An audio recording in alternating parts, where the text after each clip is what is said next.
Welcome to another edition of Yorkshire Kris Weekly. It's October the 15th and the weather so far this week has been pretty mild to exceptionally mild the last couple of days, where we've seen 20 degrees and lows at night of 14, 15, even 16 degrees. Last night it was 19 degrees at midnight, so exceptionally mild for mid-October, which means a lot of the plants in the garden are still growing through the day and the night. But in this week's edition we're going to be looking at plant of the week, which is a giant grass. We're going to be looking at my bamboo hedge and how it's established over the last couple of years, and we're going to be getting my arid plants ready for winter, bringing them indoors under cover. So lots to get on with. Just before we move on to that, just have a look at these colocasias. We've come out into the garden early in the morning, and the morning dew is still on all the leaves. You can see how they're completely soaking as the water just drips off there. These plants are still growing. Right, let's do some gardening.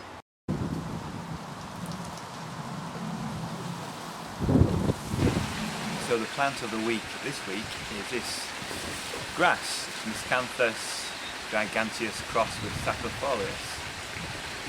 And this grass grows from nothing each spring all the way up to 3.5 metres tall. Now this plant here, which is actually 1, 2, 3,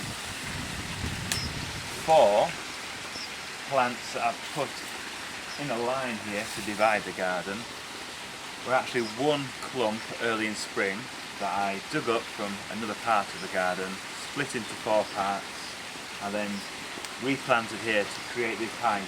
So this is just 1 year's growth. I expect next year it will grow even taller and be up to over 3 metres tall. What's great about this grass is it's quite forgiving, so even if it's a little bit dry, it'll still carry on growing, and even if it's a bit wet and boggy, again, it will carry on growing, but it ideally wants free draining but moisture retentive soil.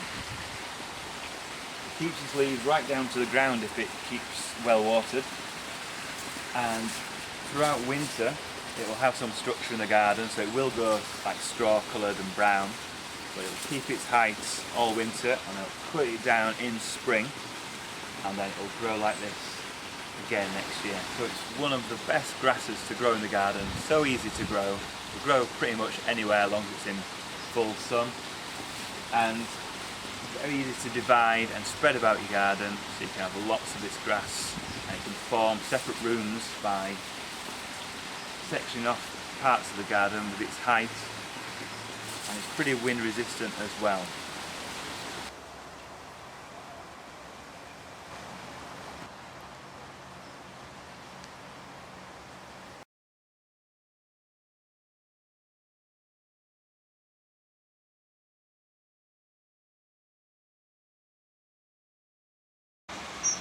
And this is what the Fargesia bamboo hedge looks like now, just a couple of years later. As you can see, it's really established, really thickened out, and it goes way up actually, up to a bit higher than I thought. It's up to about 3.5 metres, but it provides a great barrier and a backdrop to other plants that are going to grow in front of it. And Fatsias stand out there,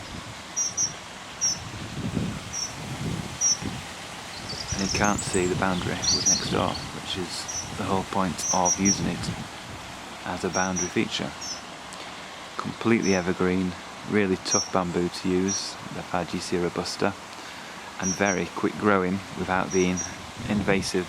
And because I know its final height, it won't need clipping like a normal hedge, because that's as tall as it will get. So that's Fargesia robusta, probably the best, or one of the best bamboos to use for a hedge.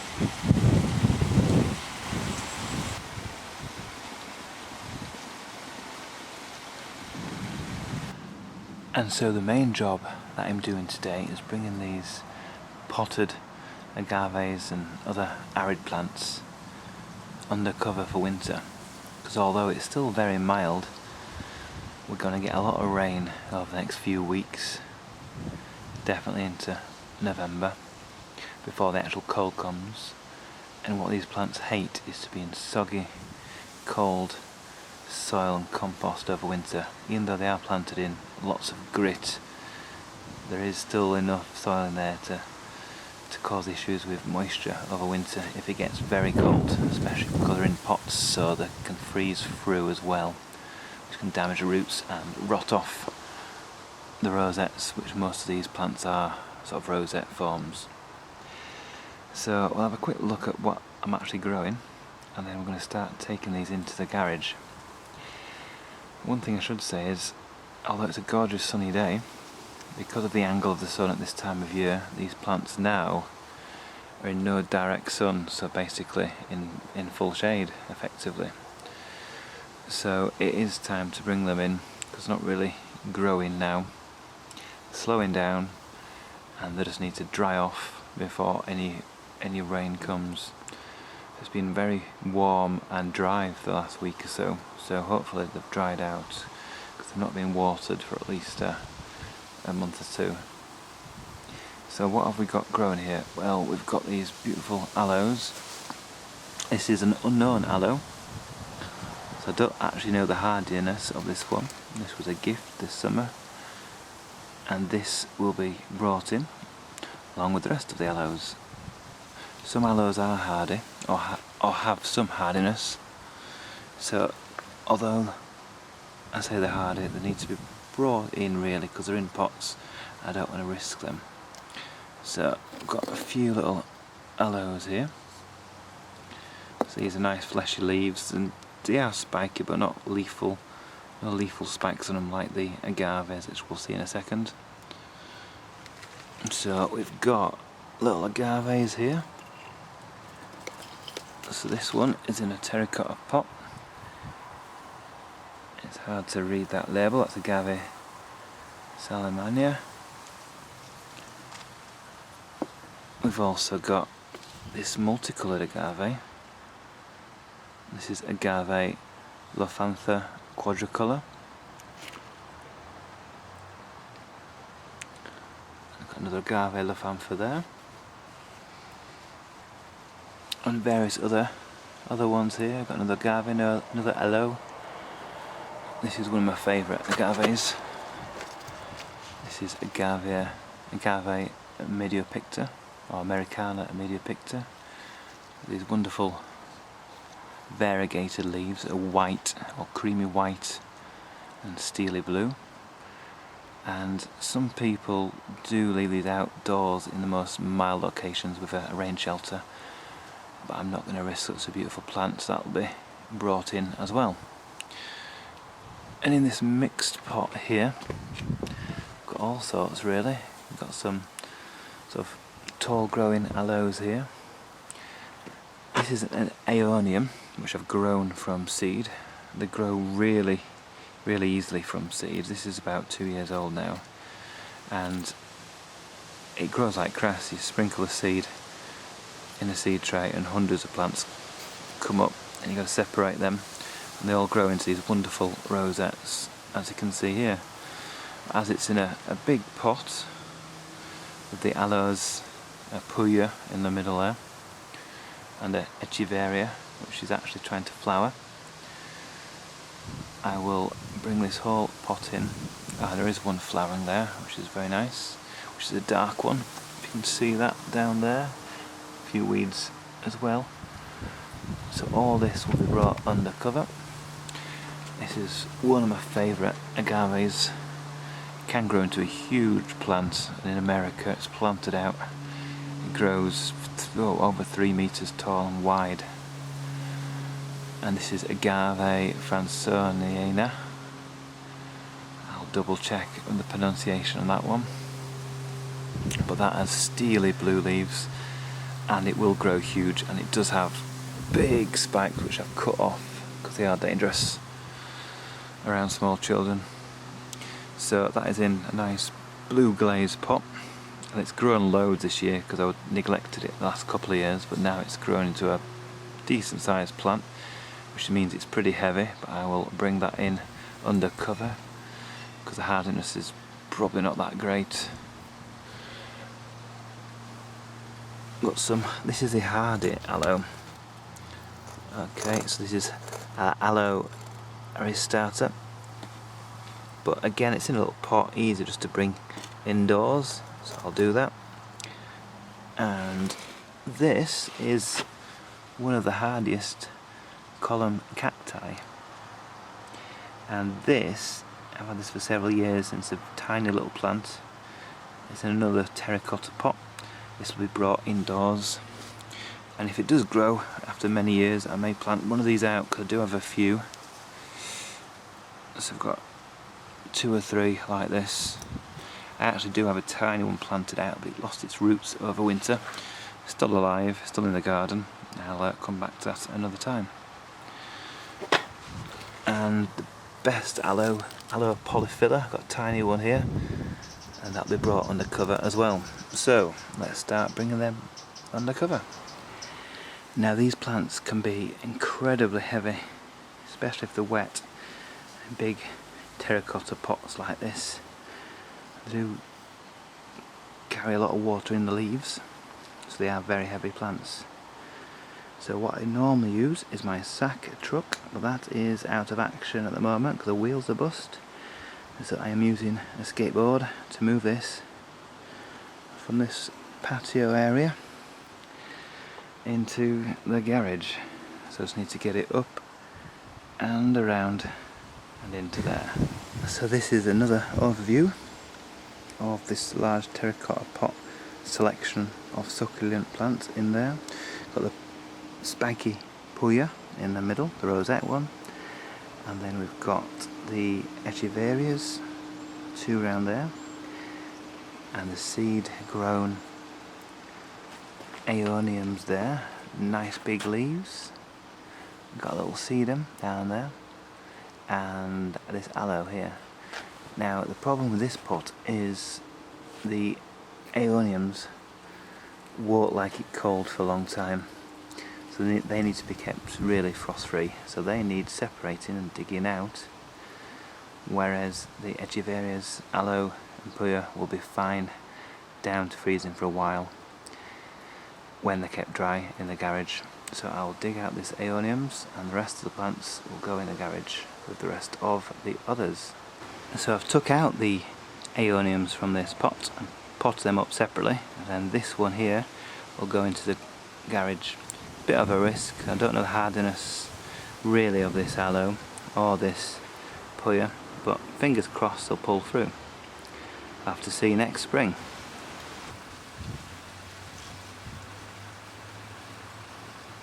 So here are the plants now in the garage. This is where they will remain till April next year.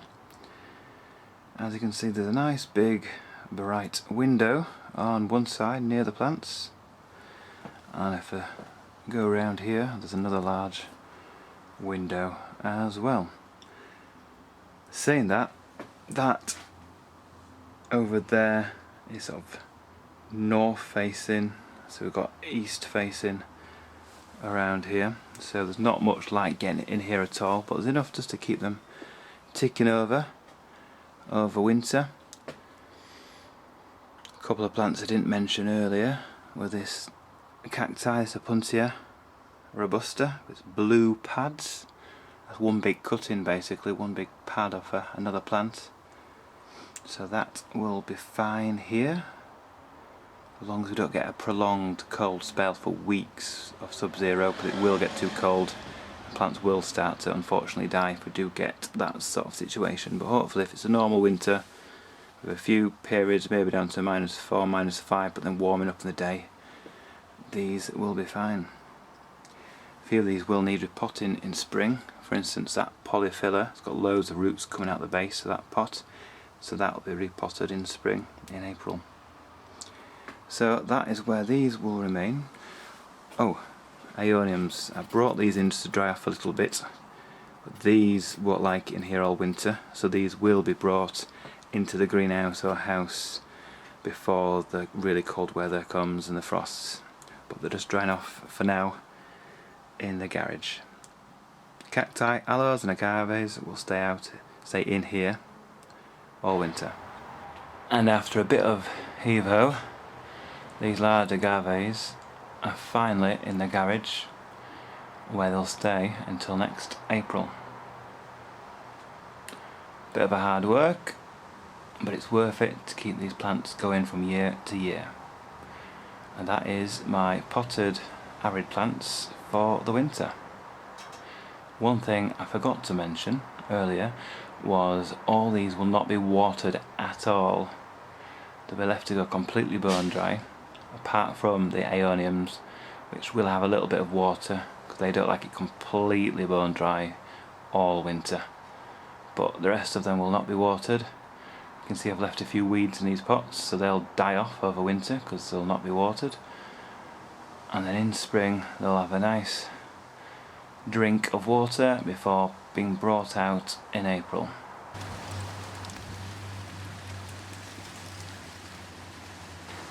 Now these agaves and other spiky plants that are in the garden, growing in the ground, probably thinking, well, should I bring these indoors? And actually no, these will be left out all winter as they are. As they're grown in pure grit, and I will put rain shelters over these in a few weeks' time. Let's enjoy the sunshine and the warmth while it lasts.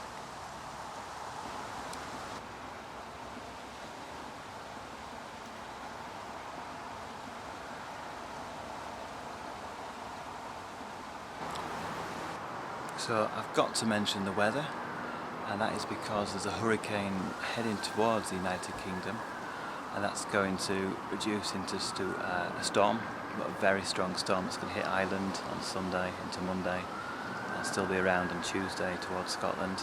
So it will bring really strong winds to my part of the country in Yorkshire. Nothing devastating, but I do expect to see a few plants looking a bit battered. The bananas will get a bit battered. Made sure none of the garden furniture is going to be bashing into the greenhouse, and all the pots are against the walls so they can't fall over. So hopefully the storm won't be too bad for you. Fingers crossed it will go and miss most of the UK. And hopefully, good luck to friends in Ireland, hopefully it won't be much damage for you as well. So yeah, big storm coming, but on the flip side it is very warm. It's over 20 degrees today, it's going to be over 20 degrees tomorrow. That's fantastic for the middle of October, and the rest of the week will settle down to about sort of 12 to 15, 16 degrees, and nights about 7, 8, 9, 10, 11 degrees, so frosts are nowhere to be seen. So that's the weather, and that's how I'm going to react in the garden, which is basically carrying on drying the plants in the garden and not worry about frost just yet.